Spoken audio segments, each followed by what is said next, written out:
So we are toward the end of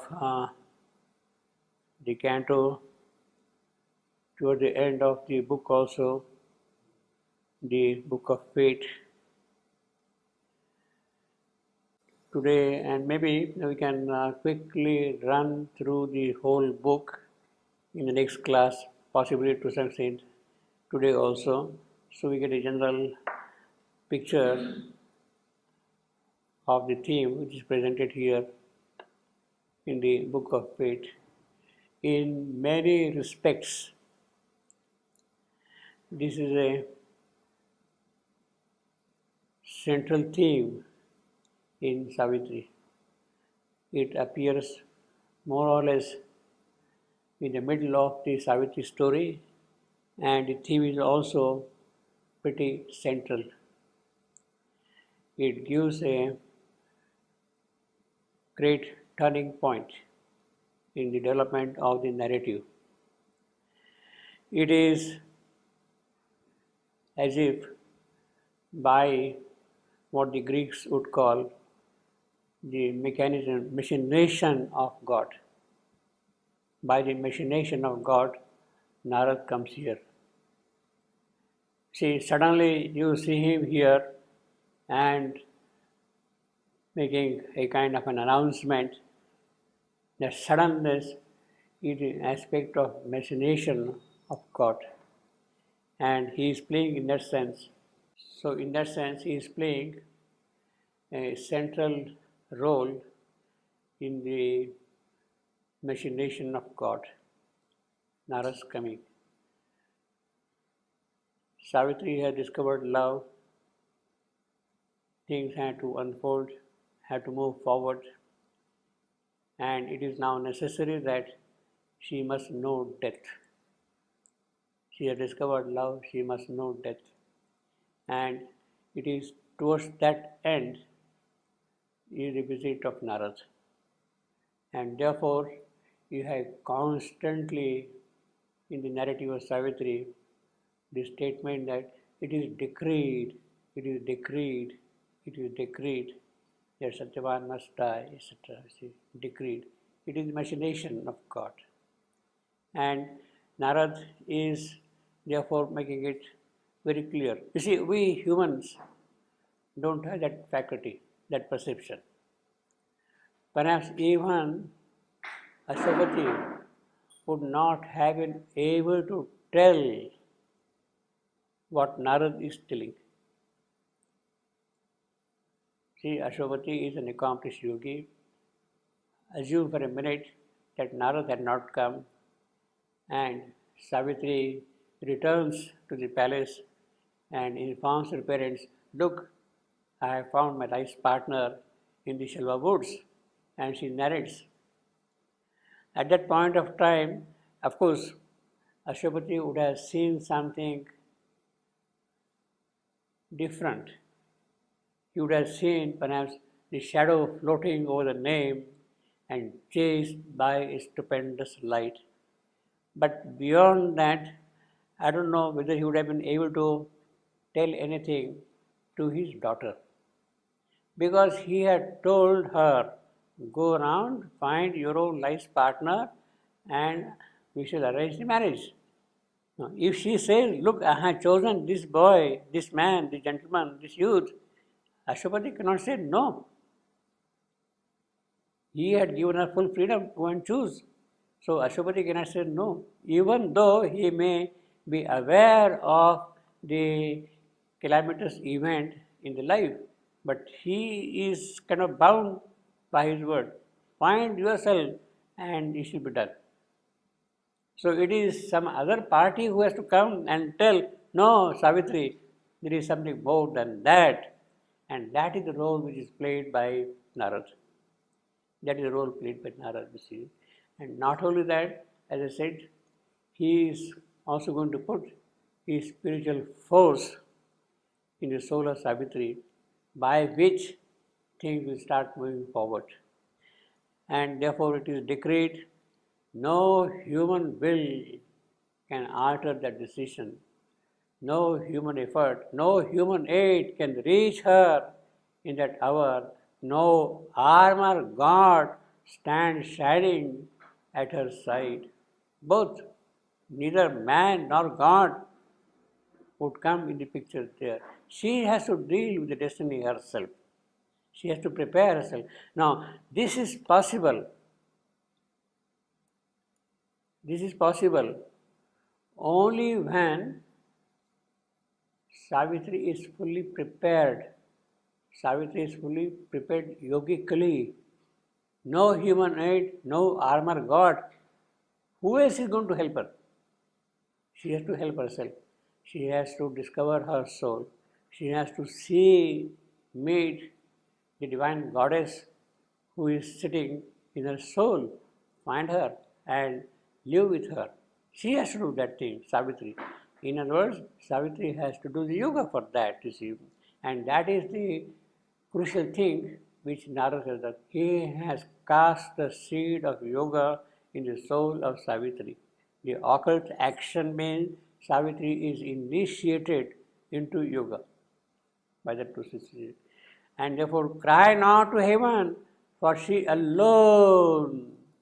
See, we are seeing alone, soul, etc., repeatedly. She alone can save.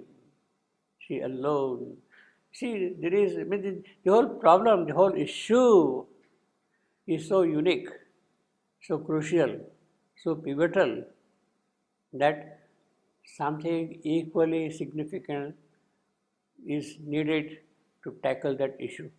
And it is none but Savitri alone who can do that. Savitri, who has embedded in her soul the divine soul, it is she alone can do, nobody else can do that. In fact, he says, for this, the silent force came mission down. This is the great task for which Savitri has taken the mortal birth. That is the purpose of her taking the mortal birth. For this alone, she has taken this mortal birth. And she has taken the mortal birth. In that mortal birth, she has now established the conscious will of the divine. In that mortal birth, she has established that conscious will. It is decreed, in other words, she has to now fix up that conscious will in her soul and go by that alone. She only can save herself and save the world. Again, only alone, you see. The whole passage is full of the uniqueness of Savitri. All along, that is what we have something here extremely significant about Savitri. No one, not even the great avatar can do that. Not even the great avatar can do that. It is Savitri, the divine Savitri, as human Savitri. After establishing the divine Savitri in her soul, she alone can do that. It is the task of the divine Shakti, not of the divine Purusha. And therefore she alone. Purusha being no. It is she who has to do it, you see. The consciousness force, the dynamic force, it is she who has to do it. For this is silent force, you see, he says silent force. Because she is not really silent in a certain sense, you see. She is very dynamic, she is very active, she is pushing all the while. But she is silent in the sense that by remaining up there, she is helpless. Things have to happen here in this mortal world, on this plane, here. What can she do from there? She cannot wave a magic wand and things will happen here. That is not the way. It should happen here. Therefore, she is waiting there, silent in that sense. And Savitri will rise up and do her task here through the mortal birth. Through the mortal birth. For this, the silent force came, mission down in her, the conscious will, the will of divine Shakti, or the divine Purusha, it is she. She only can save herself and save the world. Now, this is a very difficult word. Save herself. Save the world, okay, it's all right. Save herself, Savitri says. Because Savitri has taken the human birth. It has to go through the human possibility. The human potential has to emerge fully. Human potential has to emerge fully. Then only it can happen, you see. In that sense, things can move forward. Save herself. If she is not able to save herself, means what? If Savitri would be unable to save herself, that would mean another pralaya, another creation. So the consequences are absolutely far-reaching. The dissolution of the entire creation and starting the whole thing again. That is what is implied. Save herself. Save herself and save the world. Yes, then only the new creation. Otherwise, if she is not able to save herself, the whole thing will have to be dissolved and another method may have to be found. Another cycle of creation may have to be initiated. But Savitri has taken his birth now, so she must accomplish now. So Narad is seeing far beyond the cycles of time what are the consequences of this birth of Savitri. What she is going to do, he is seeing all those things. If she is not able to save herself, it means dissolution. His poor Vishnu will have to restart the whole process. But that will not happen. That should not happen. That will not happen. Yeah, well, but it had happened earlier. It had happened earlier. So what guarantee that this will not happen this time? So that degree of little uncertainty there, that if that preparedness is not there, well, it would happen. It could happen, you see. Therefore, he says, in fact, that is what he says, again, same thing, can. He doesn't say will.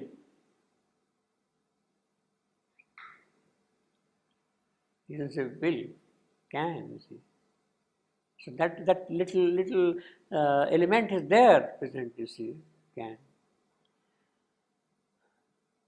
O Queen, stand back from that stupendous scene. It is really a stupendous scene. Now, when it is a question of new creation, dissolution, and that kind of a thing, we are on the extreme edge of the issue. And therefore, it is a tremendous scene. Yes or no? Will this happen or not? That is the issue. Stand back. Naturally, what are we? We have no play at all. There's no place also. Oh, Queen. Queen is representing us, all of us, you see, in that sense. As you said, no? In fact, as I told you earlier, in the earlier draft of Savitri, prior to 1925 or so, for instance, in the Arya period draft of Savitri, 1916 to 1918, that was the first available draft. That is the first available draft.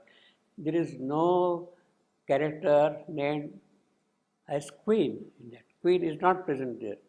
She will be introduced this extra character after 1924.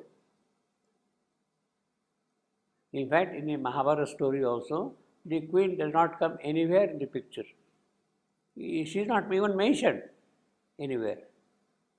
When Narad and Ashwapati and Savitri are there, we don't know whether Queen was present or not, you see. It's not there in the Mahabharata story of Savitri, you see. Because that was the patriarchal society and all the issues are handled by the patriarch of the house, you see. So the Queen stands away, you see. But Sri Aurobindo thought it very necessary to introduce this new character, Queen, representing the entire human element in the development of the theme, you see. So he introduced that thing a little later, in 1924 or so, this Queen. And therefore, all the human angle which is necessary to look into the story is now presented through the Queen. And therefore he says, you have no place there at all, walk away, stand aside, you see.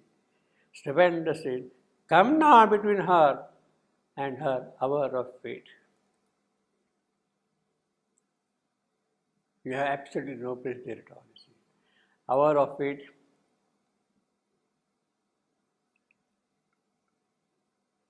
And of course he says again, her hour must come. Her hour must come, you see. That is necessary. Hour, it means the occasion here. The occasion. For what? For carrying out her mission task. For carrying out her mission task, her hour must come. And everything is now getting kind of focused on that particular hour when Satyavan is to die, at the noon. That hour is shortly approaching, in fact. As we have seen earlier, the whole description here is around noon now, this part of the description, around noon. And the death of Satyavan also appears at noon. Exactly 1 year after this announcement of Narad, it again appears at noon. In fact, at everywhere that reference to noon is there. Long forenoon, noon was there. Right in the first canto, he talks of noon.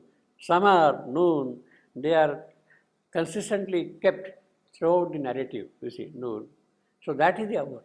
It has to happen when the intense heat of the summer is there, then the death will occur. See? And that is the hour. It is at that hour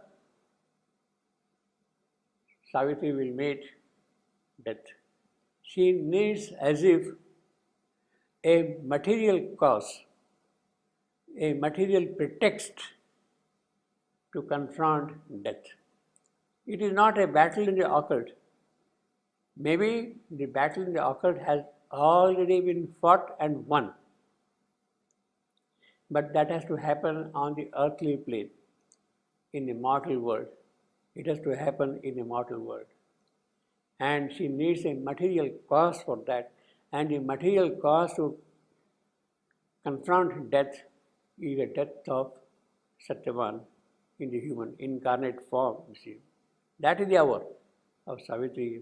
Otherwise, how does she know? How does she meet death, you see? And of course, she has to be there alone. Soul, as we have seen earlier, soul, alone, you see. Because no human element should be present there. Not even God should be present there. It is a direct confrontation between Savitri and death. Between Savitri and death. That is important, you see. Her hour must come and none can intervene, not even gods. Think not to turn her from her heaven-sent task. So, where are we, small little human creatures? Stand away. Strive not to save her from her own high will. Well, this is our stupidity. We think that we can save her, that human help will be useful to Savitri. No, it is a human weakness. How can human weakness be of any consequence, of any help? Strive not to save her from her own high will. She has already declared, I have chosen, done, this is done. She makes a very firm, just 3 words, this is done. I have chosen Satyavan. This is done. That is her high will, you see. And then of course she gives argument, but her decision is done. Thou hast no place in that tremendous strife. That is again that tremendous strife of epochal consequences. The cycles of evolution, cycles of creation, they are involved in this tremendous strife, you see. Thy love and longing are not arbiters there.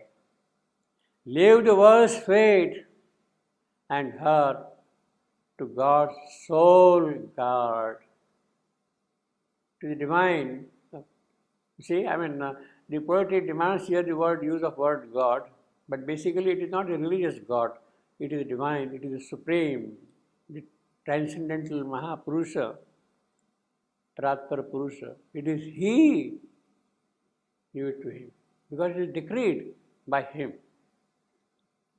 Leave the world's fate and her to God's sole guard, even if it seems to leave her to her lone strength. Again, lone strength. Even if it seems to leave her. Now, of course, Narada is again cautious. He says, God may seem to leave her to her lone strength, but He is there all the while. He is always there. He is always there. But does He leave her at all? Can He leave her at all? He won't leave her at all. What is possible is we may forget Him. We may not recognize His help. We may not be prepared to receive His help. But He is not going to leave her. There is a certain obligation on our part to receive the help which He gives. What He wants us to do. There is a certain obligation. That obligation means we have to do the necessary qualifying yoga to receive His help. By simply saying, yes, He'll come and help me, it doesn't work. We have to do. We have to put ourselves in His hand and receive His help. Let Him do His work unhindered in you, as Sri Aurobindo says in that book, The Mother. Let her do her work in you unhindered. That is required. Therefore, it seems, even though all falters and falls and season end, and the heart fails, this is what we saw last time, and the heart fails, and only a death and night. So, in the stupendous night, only death is there and night. That is what we'll see later on also, when Savitri is meeting death, and she has overpowered death, and death wants to retreat and go back into night. But night refuses to take him back. Night refuses to take him back, and therefore he stands helpless. It's like saying on the chessboard, when there is checkmate, complete checkmate, the only option for the king, he cannot move at all anywhere horizontally, is to go up. That's the only option, you see. And the heart fails, and only death and night, God given her strength, can battle against doom.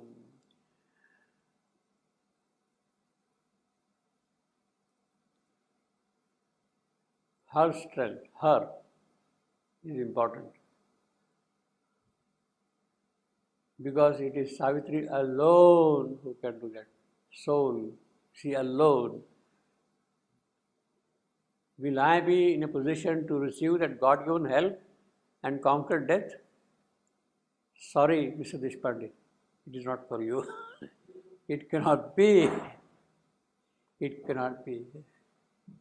It cannot be. It is for her.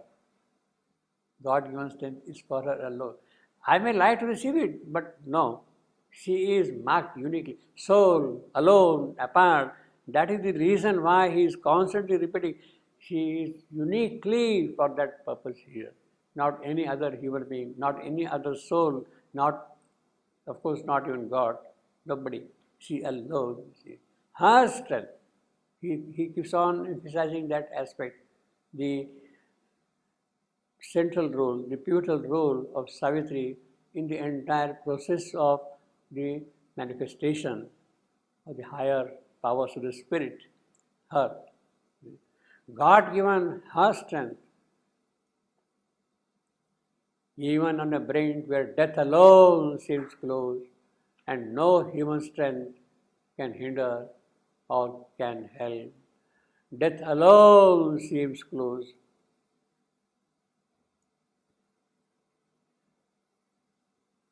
Now, this is absolutely prophetic. This phrase is absolutely prophetic. Sri Aurobindo has written this thing in 1950, November 1950, as I was saying, mid-November 1950, this particular passage.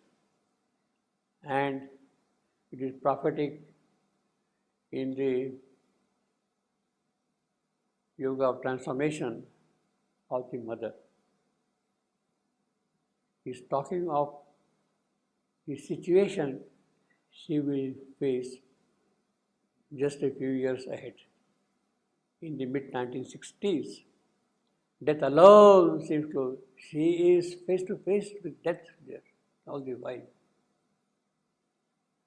So the entire prophetic thrust has come in this particular phrase.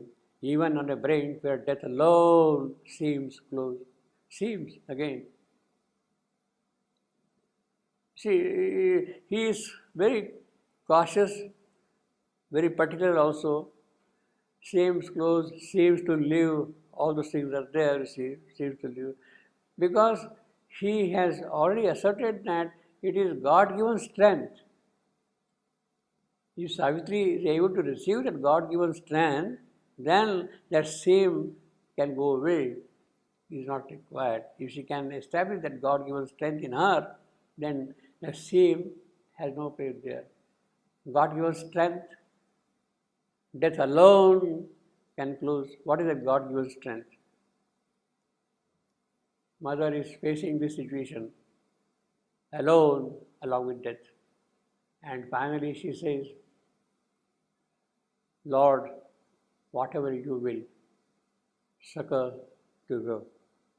Whatever thou willest, whatever thou willest, whatever thou willest. She has totally surrendered herself to his will. Surrendered not only mentally, not only vitally, but down to the physical cells. The physical cells are telling, Lord, whatever you want us of, we shall be that. That is the God-given strength they are going to receive. That is the moment they are going to feel.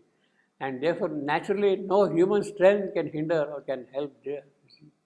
Think not to intercede with the hidden will. Narad has seen that hidden will. See, he has that drishti, that vision, that sight. What the hidden will is behind the birth of Savitri. He has that sight, you see. Intrude not her spirit and its force, but leave her to her mighty self and fate, is what we have been saying. So, it is the mighty self of Savitri who has to come forward and confront fate. It is necessary that it happens, and it will happen. Well, so Narad has done his job. He has delivered the message. He came with the word of fate, announcing the death of Satyavan 1 year after the marriage. He came specifically for that purpose.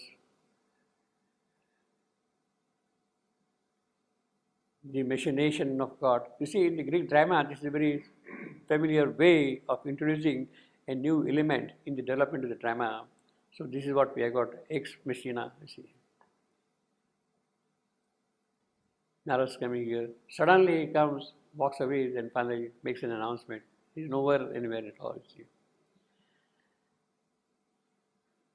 Now, obviously, his job is done, and he is in a kind of hurry to go back. He does not want to wait even for a second there to be questioned by anybody. What are you talking? What is all this? Please explain. No. He wants to quickly quit, go away, you see. He spoke and ceased and left the earthly scene. See how rapidly the poet is also moving. He spoke for 3 hours, almost like that, and stopped and left the earthly scene. He is back now to his palace in paradise, away from the strife and suffering of our globe. He turned towards his far off blissful home. Well, he came for a specific purpose to deliver the word of faith. He has done that. And now he is back on his way to the blissful home in paradise, in Vaikuntha, the home of the realm of Vishnu, where he stays, towards his far off blissful home. So now far off is obviously in contrast to the strife and suffering. You see, what we have here on this globe is strife and suffering. And far off from here means that blissful home is never touched by strife and suffering. That's the implication. It is immune to that. It cannot be affected by strife. It's not there at all, you see. Blissful home. Now, the question is, if it is a blissful home, then why did it take the trouble of coming here to this world of strife and suffering and experience this anguish here? What joy is in it, you see. Why should he come here at all, you see? He could as well, he is happy there, forget about his earth, who cares about his earth? He did not come at all, you see, but he has a concern. It is a divine concern which brings here. Yes, this is a world of strife and suffering.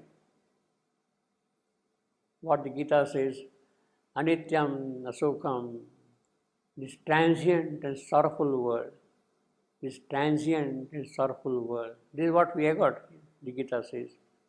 The battlefield, Krishna is saying this transient and sorrowful world, you see.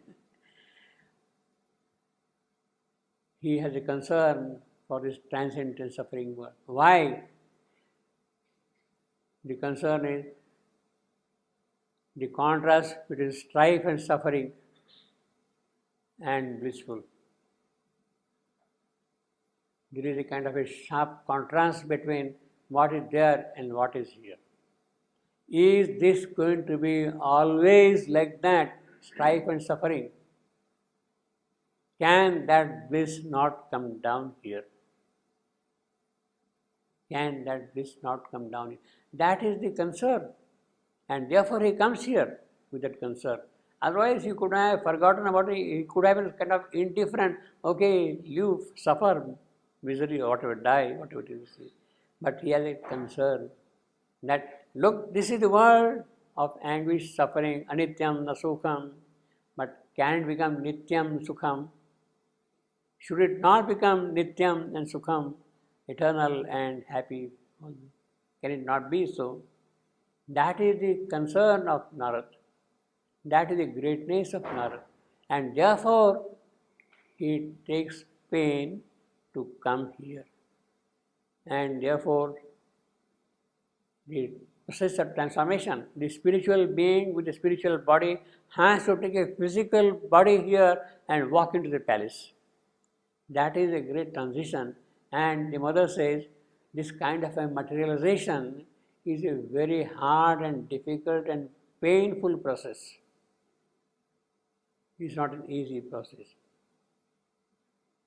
Narad is undertaking that kind of a painful, is undergoing that painful for a cause, because this strife and suffering of this globe should change, that is concerned, into bliss. Therefore, okay, let me see what I can do. And therefore he comes here, he brings that word of faith and delivers it. Well, that is his soul's concern, but Narad is also a bhakta, a great devotee. And he sees incarnate Savitri here on the earth. To be close to her for 3 hours on the physical plane is something exceptional. To be in physical contact with her in that sense, in the company of Savitri on the physical plane. It is the way of his offering to the Divine Mother. You are there, let me physically to go and approach her. So that is the concern of Narad, and therefore he does not mind undergoing that process of transformation from the spiritual into the physical, the painful, difficult process, as the mother says. He doesn't mind, because he is going to meet the Divine Mother here as the incarnate being. Meeting her in heaven, etc., is of a different kind. He is not much happy with that. He wants to see her physically here. See. A brilliant arrow pointing straight to heaven. So he's shooting out like an arrow now, straight to heaven, up. You see. No deviation, straight. The luminous body of the eternal seer, luminous body. Well, although he has taken the human body here, still it has that glow, the spiritual glow of the eternal seer. Now here we have eternal seer.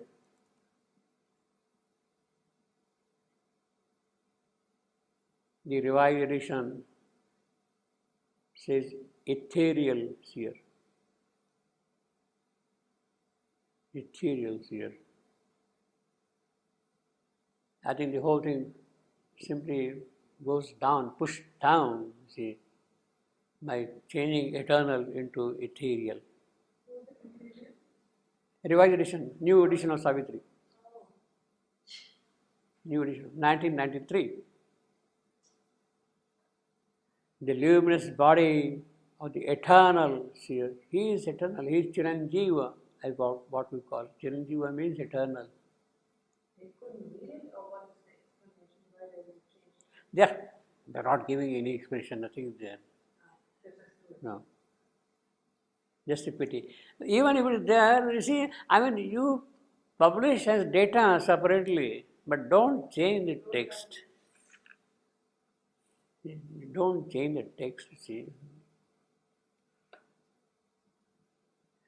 The luminous body, you see what a beautiful phrase, the luminous body of the eternal seer. What a line also. Now, the moment you say ethereal, even the rhythm gets upset. Even the movement gets upset, you see. Assailed purple glory of the noon. You see again that noon. As I said, this is the crucial point. He is living at noon, straight up in the sky, and disappeared like a receding star. Well, in the noon, he is a star, you see, and obviously you can't see the star, so he has vanished into the glory of the sky. You see, disappeared, receding like a receding star, vanishing into the light of the unseen. But still a cry was heard in the infinite. He has gone back. What is remaining now is the echo, the rhythm, the sound of. But still a cry was heard in the infinite. And still to the listening soul on mortal earth, if we have got a listening soul, if we have got listening ears, we can still hear his voice. It is always there, it is present there, if we can manage that. In other words,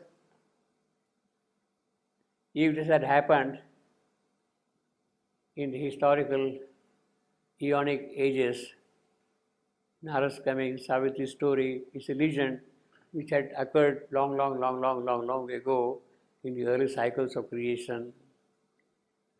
Narad has gone back and his voice, what he spoke, can still be heard by one who has that listening soul. One who has that listening. The poet of Savitri is hearing that voice. He is not imagining it. What Narad spoke, he is not imagining. He still keeps on hearing what Narad has sang. And it is that which is kind of transcribing simply. He is hearing it. It is not imagination. It is not a poetic creation. It is a concrete thing. The occult presence is there all the while of the sound. The poet of Savitri is hearing that and he is simply mentioning it here, you see. It is not that somebody else is writing simply that, as an imagination, as a poetry.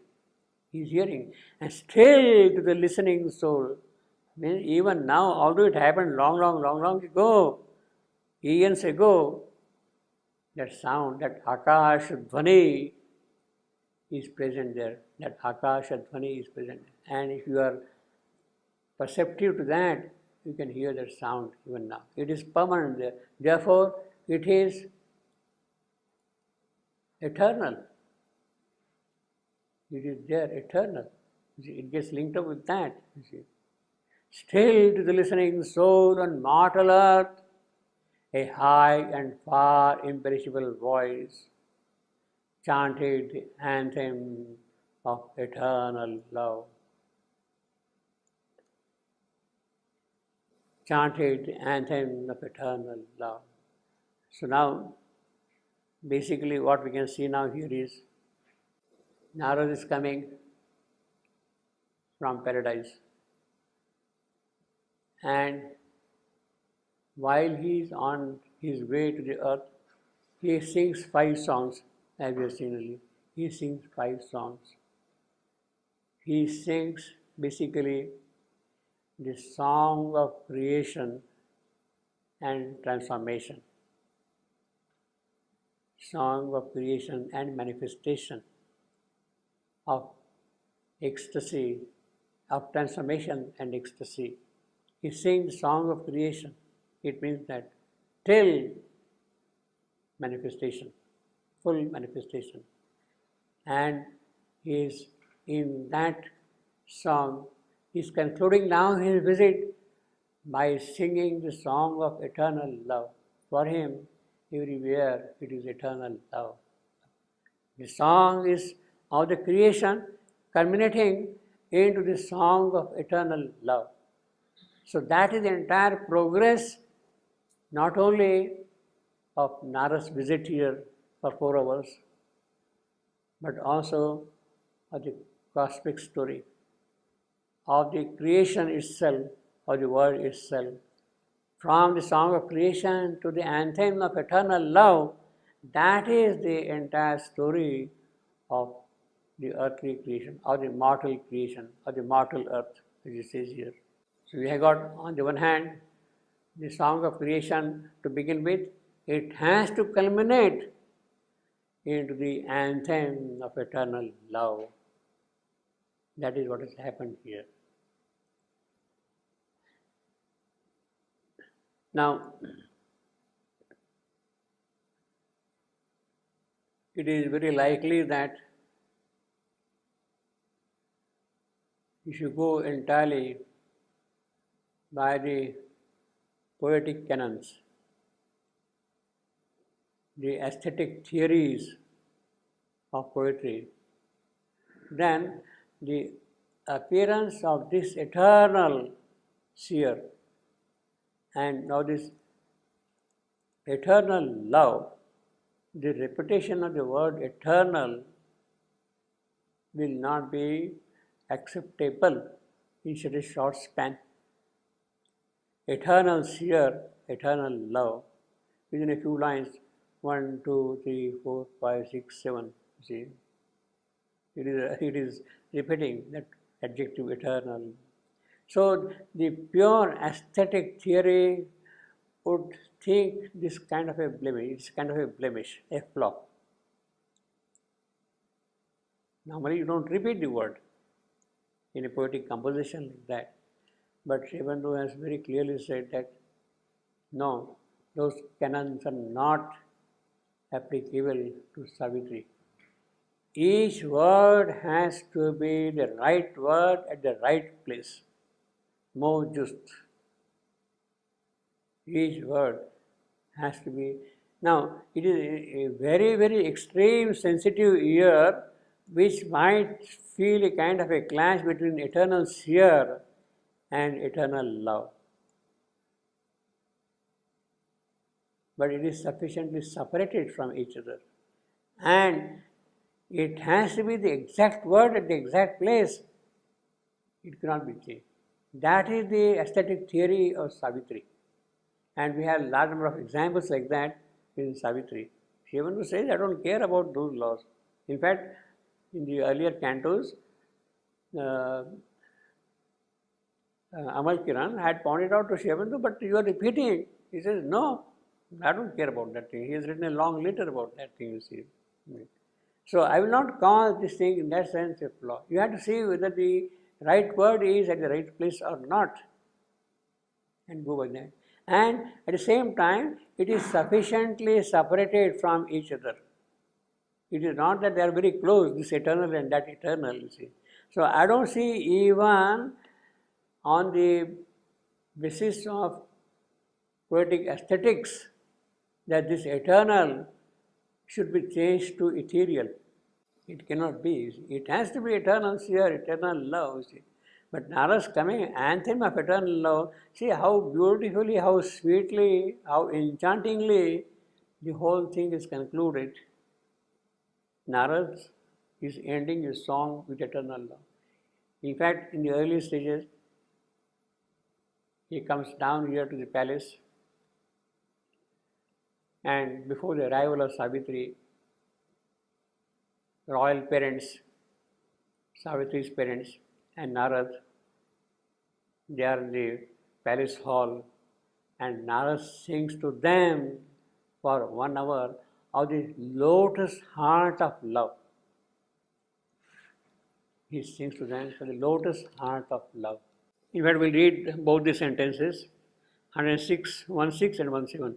There for an hour, untouched by the earth's seas, they cease from common life and care, and sat inclining to the high and rhythmic voice, Nara's voice, high and rhythmic,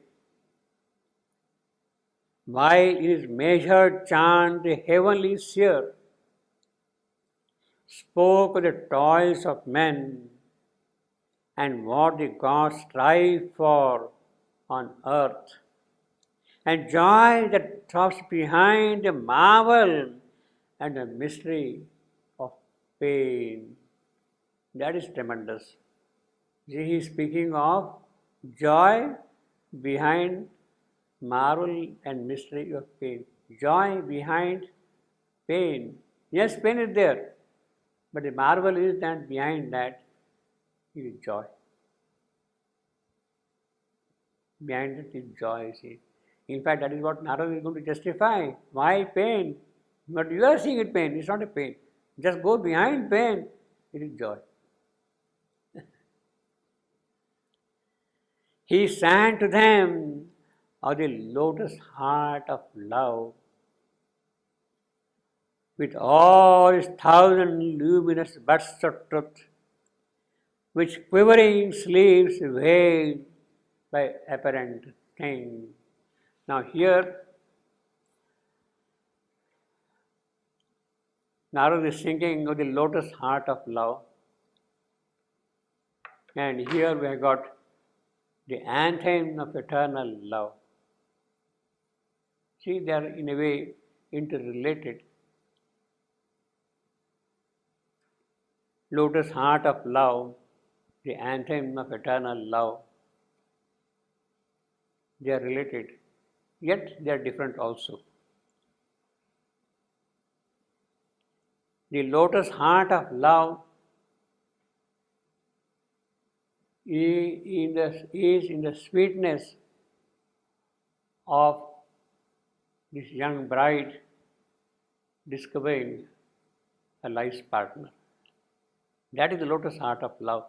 Savitri is about to come to the palace. She has discovered her love, and that is the lotus heart of love, which will bloom into 1,000 buds of truth. It is in the context of the discovery of love. Whereas here, anthem of eternal love. Yes, Savitri will do this. She will meet death, etc., etc. And then she will establish eternal love. So that eternal love and this lotus heart of love, they are in that sense to some extent different. It is only when Savitri has found this lotus heart of love can there be the eternal love. Only when the lotus heart of love is discovered, then can there be the eternal love. Now, the whole description, hardly a dozen lines, Narad has spoken, etc., etc., and he is disposed of, so to say, in just 12 lines. Go away back to your home, you see.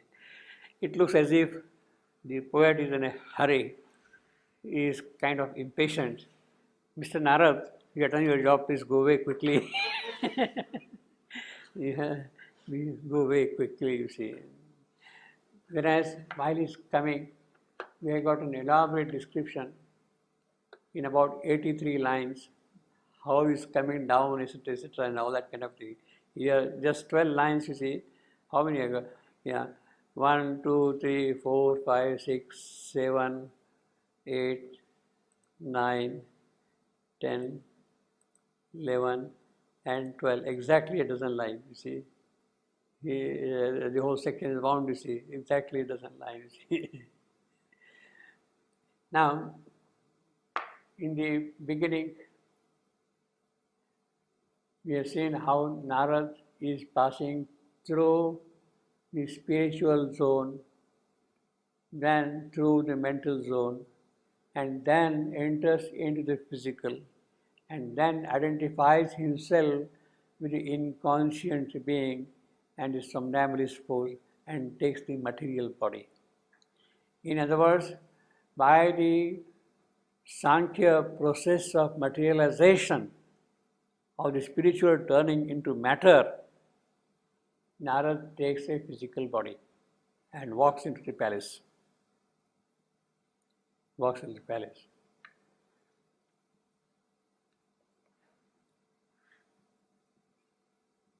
Now, while he is now going back, the whole process has to be reversed. Narad is going shooting back means what? He has to discard now all those sheaths one by one. The physical, the vital, the mental, all those sheaths. By the process of Sankhya materialization, he had assumed a material body. Again, by the process of Sankhya dematerialization, he has to sort of dissolve himself and go back to the world. Now that thing has not been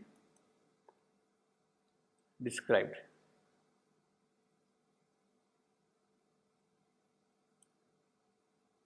How Narad is discarding all those sheaths one after the other and going back and assuming his original body.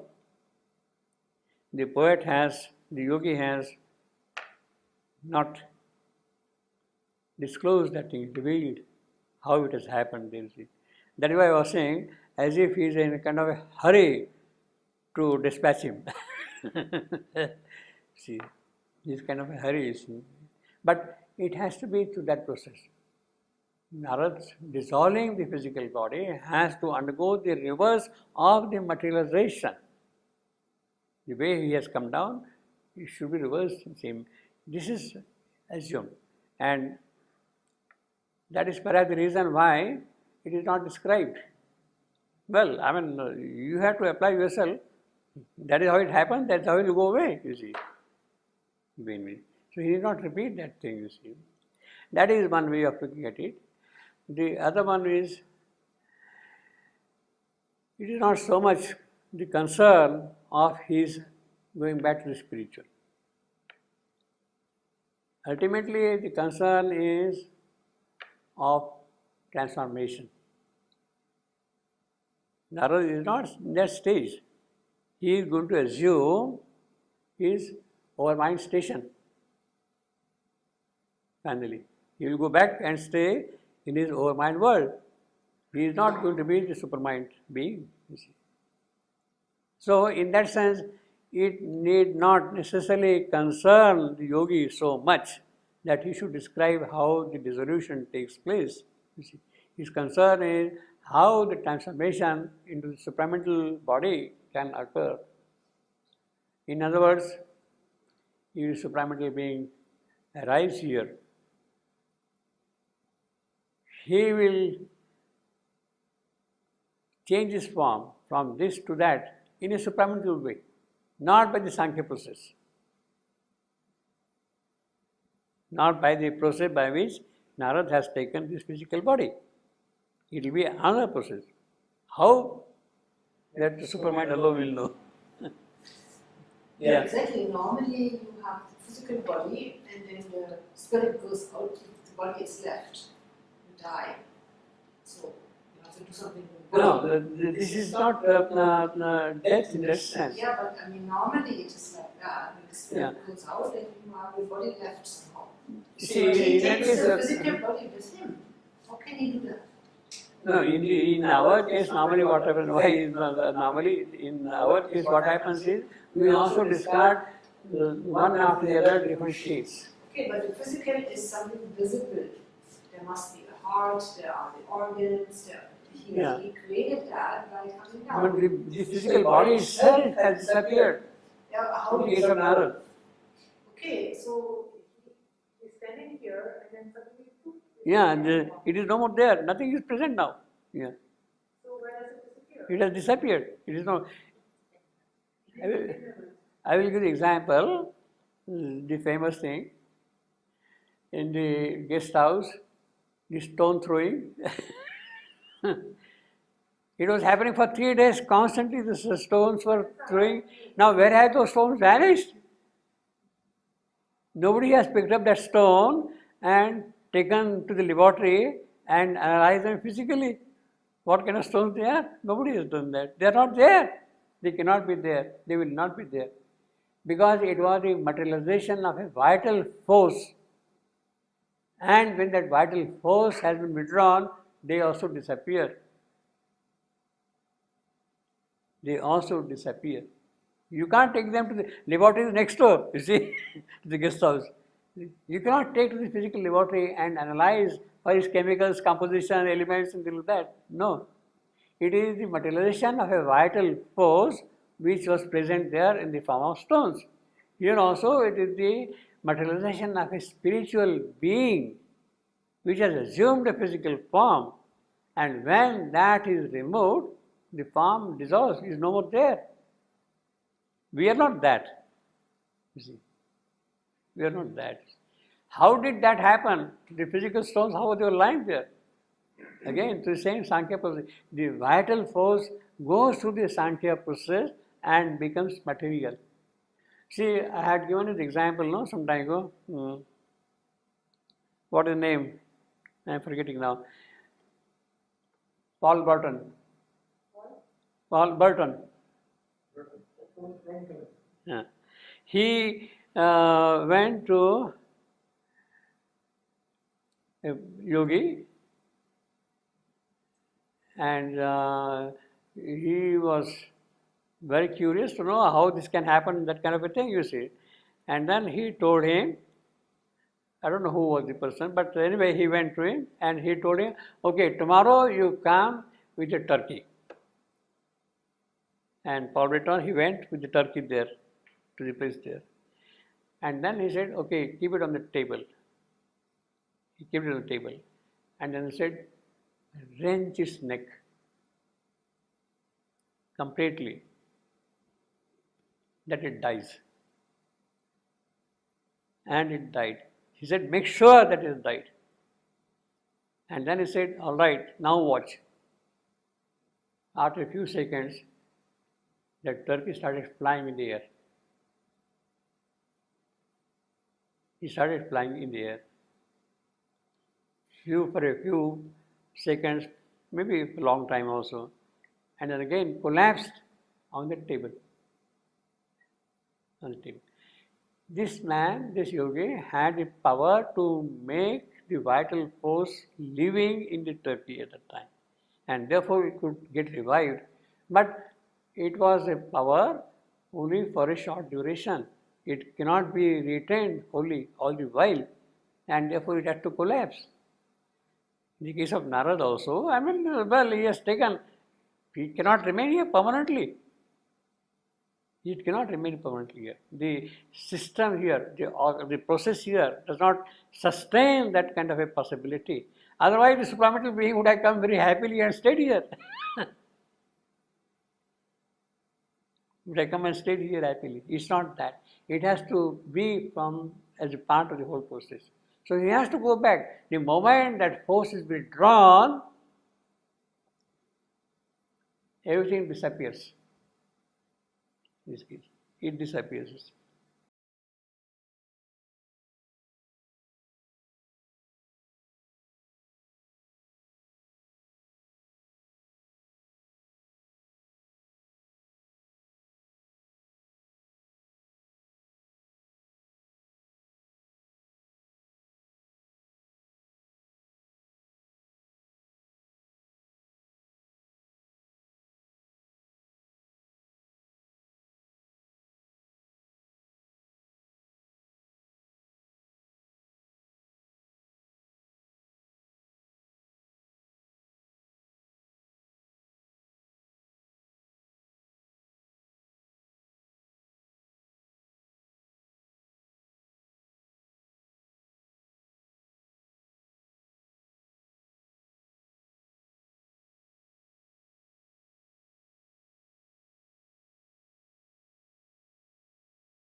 In fact, in the Indian tradition, we have pujas. The deity, the icon, the image is there. For instance, Durga Puja or Ganesh Puja, whatever it is. So you buy the Ganesh idol or the Durga, prepare the Durga idol and all that thing, and you do what is called prana pratishtha. Establish the prana, life force of that goddess into that image. Then it becomes God. You establish that prana pratishtha, and then it becomes a living power. And then you worship whatever, etc., all that thing happens. Now, after some time, it is necessary that prana pratishtha, that prana, that life force, the vital, which you had established in the statue, is removed. Is removed. It is dissolved. What we call visarjana, dissolve it. So you take that idol and put into the sea, into water or whatever it is, dissolve, everything gets dispersed. You should not stay back here. You should not stay back here at all, you see. Visarjana is important, you see, dissolution. If it is not done, if that Ganesha or Durga or whatever is there, and if that prana pratishtha is done, and you have established it and not dissolved it, it can prove dangerous to the person who has done it. Because it has no control over it now. It will act in its own way, and it can prove disastrous to you. So the best thing is, after doing the puja properly, you must dissolve it and immerse the idol, you see. But in temples, when they put these images or something like that, so what about them?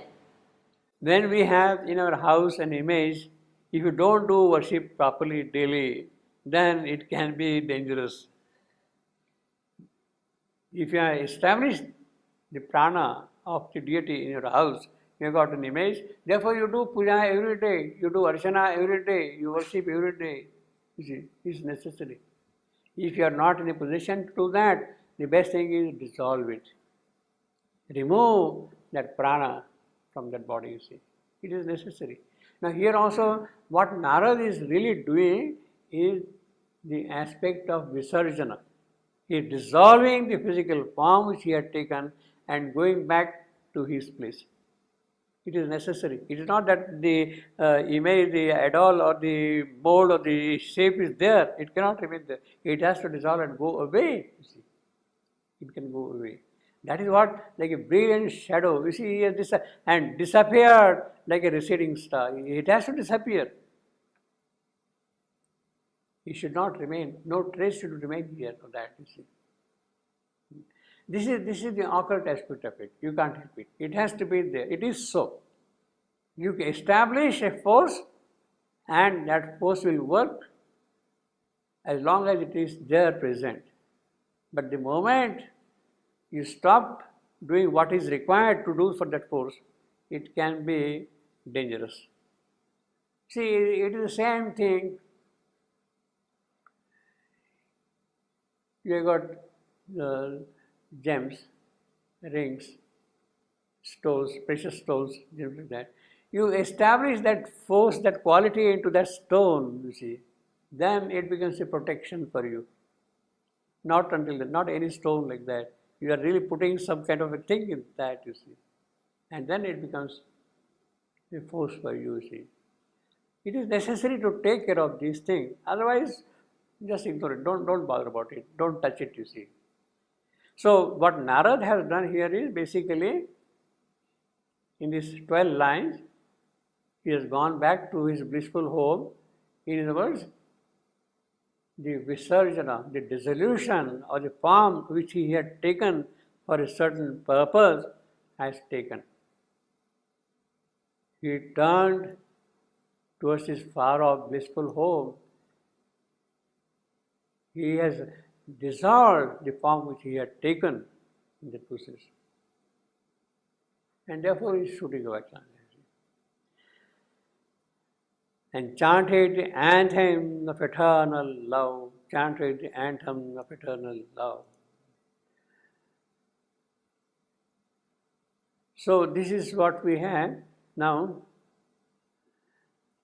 I will give, well, this will, I will not show here, but I will explain some of these things. We will see this is in more detail next time, but let me quickly tell you by way of statistics some of these features. In the,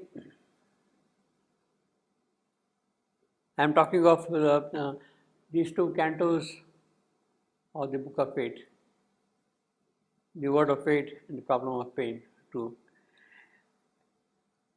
In the first canto, the number of lines Narad is speaking out, I am giving you that number. See, Narad starting from 106.23 to 106.40, 18 sentences, in all 75 and a half lines. That is the beginning, how he is coming and chanting Narad. First he comes and who is this who comes here? He is asking that question, you know. Savitri has walked into the palace. Who is she who has come? Now, obviously, who is she who has come? To whom is he asking? To whom he is asking? Is he asking? Well, I mean, the natural Answer is, who is she who has come? Because he is in the company of the parents, Narad. So he would be sort of addressing them, and this girl is coming and walking here and is asking, who has come here into the palace? It could be to Ashwapati, basically. But in the same sequence, he talks about Savitri, as if he is addressing to Savitri. So that who in the entire description is directed towards Savitri. In that set of sentences, 106.22 to 106.40, the entire address is for Savitri. And he says, oh, you are living in a dream world. You are living in a safety of the world. You don't know the dangers of this one. Now, that kind of an address is for Savitri, not for Ashwapati, you see. So, who is that come is basically address. Now, the difficulty is, who has come? He is in company of Ashwapati and the queen. So naturally we will associate it with them. And he is addressing to Savitri. So there is a kind of a conflict there, kind of a little difficulty for us here. But basically, who has come? In fact, it's a very beautiful way. Yeah, 106.23, if you like.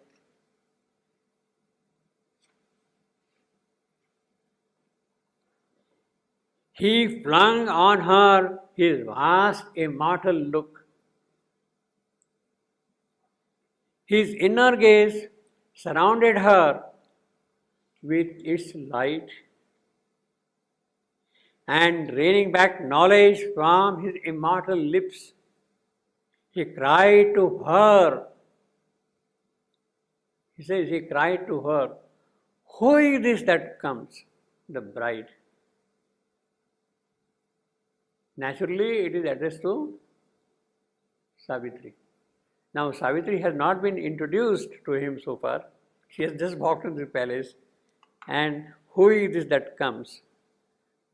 It's a question mark.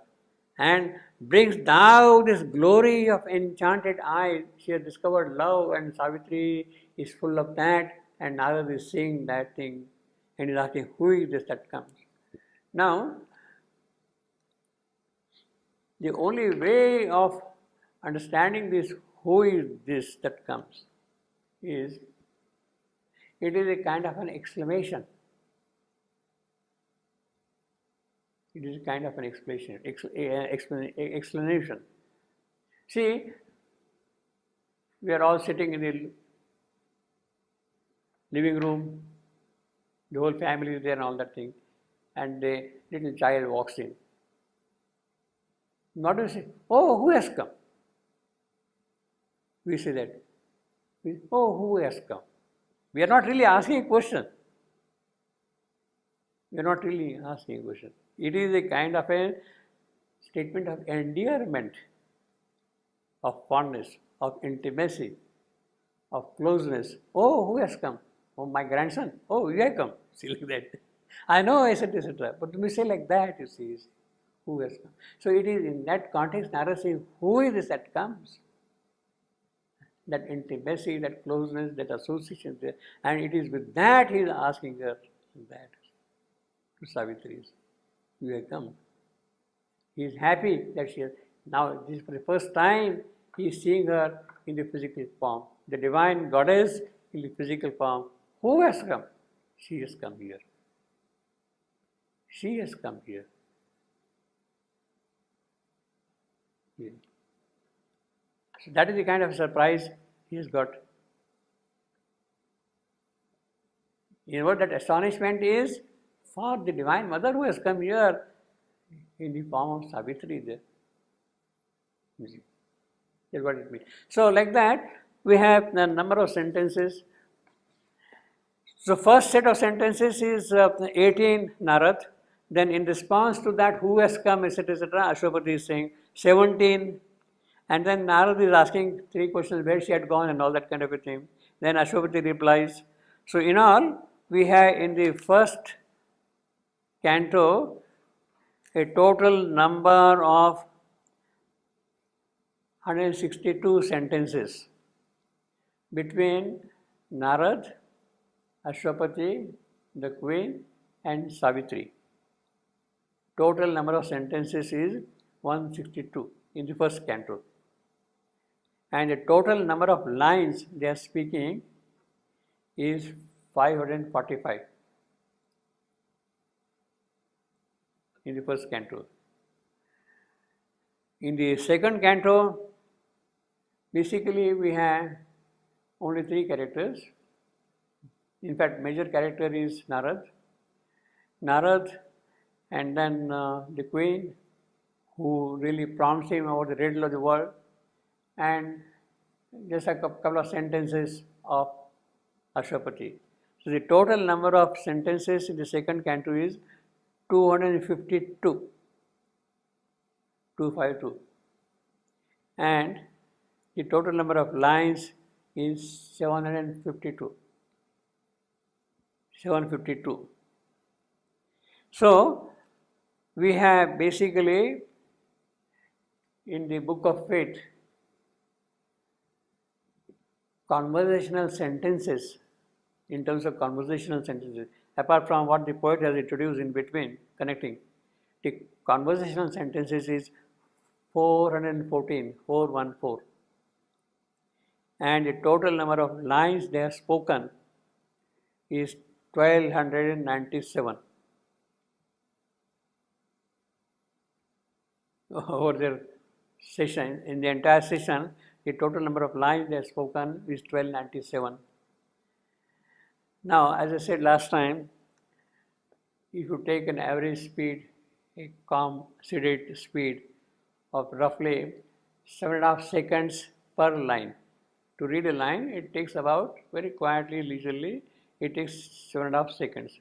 So if you go by that speed per line, then it would amount to, in all, in the first canto, 68 minutes.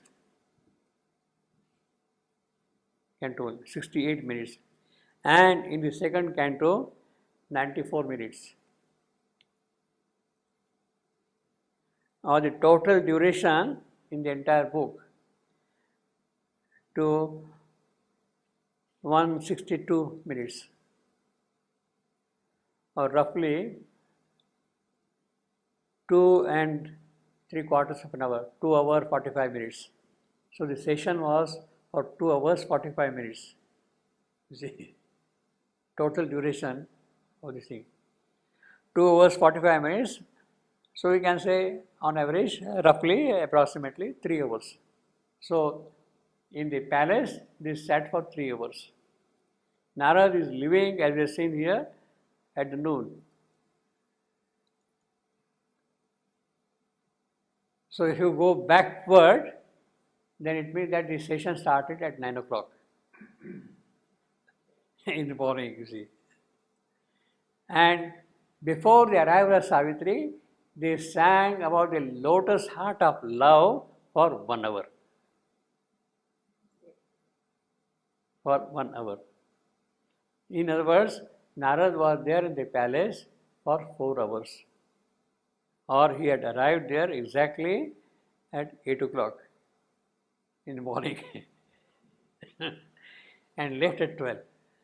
He arrived at 8 o'clock, which also means that Savitri has returned to the palace after meeting Satyavan at 9 o'clock.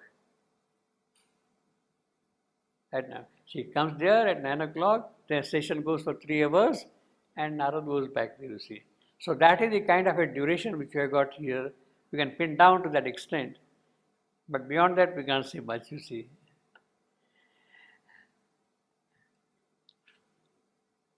Well, there are a lot of other statistics, but we'll see later on, you see. But basically, my conviction is that it started in the morning at 8 o'clock and went on up to 12. The whole thing, you see.